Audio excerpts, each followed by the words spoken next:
డాక్రా మహిళల కోసం ఏపీ ప్రభుత్వం కొత్త పథకాన్ని తీసుకురావాలనే ఆలోచనలో ఉంది.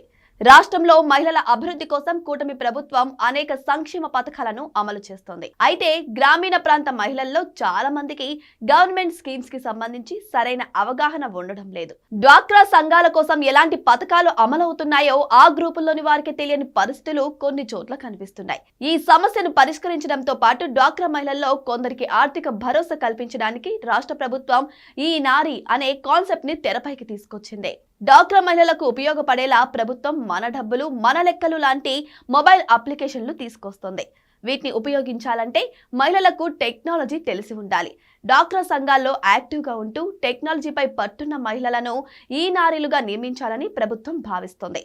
వీరి ద్వారా సెల్ఫ్ హెల్ప్ గ్రూపుల్లోని ఇతర మహిళలకు అవగాహన కల్పించాలని అనుకుంటున్నారు. ప్రభుత్వ పథకాల కోసం ఎలా దరఖాస్తు చేసుకోవాలి, డ్వాక్రా లోన్ల ఈఎంఐలను ఆన్లైన్లో ఎలా చెల్లించాలి వంటి అంశాలను వీరు డ్వాక్రా సంఘం సభ్యులకు వివరించాల్సి ఉంటుంది. ప్రతి 2 లేదా 3 గ్రూపులకు ఒక నారిని నియమించడం తెలుస్తోంది. డ్వాక్రా సంఘంలో సభ్యురాలిగా ఉంటూ 15 నుంచి 45 ఏళ్ల మధ్య వయసులో ఉన్నవారు ఈ నారి పోస్టు కోసం దరఖాస్తు చేసుకోవచ్చు. వీరికి 10వ తరగతి పాస్ కనీస విద్యార్హతగా నిర్ణయించారు. ఆండ్రాయిడ్ స్మార్ట్ ఫోన్ వినియోగంపై అవగాహన ఉండాలి. ఈ నారి పథకం దరఖాస్తుల కోసం గ్రామ వార్డు సచివాలయం లేదా సెల్ఫ్ కార్యాలయాలను సంప్రదించాలని అధికారులు సూచిస్తున్నారు.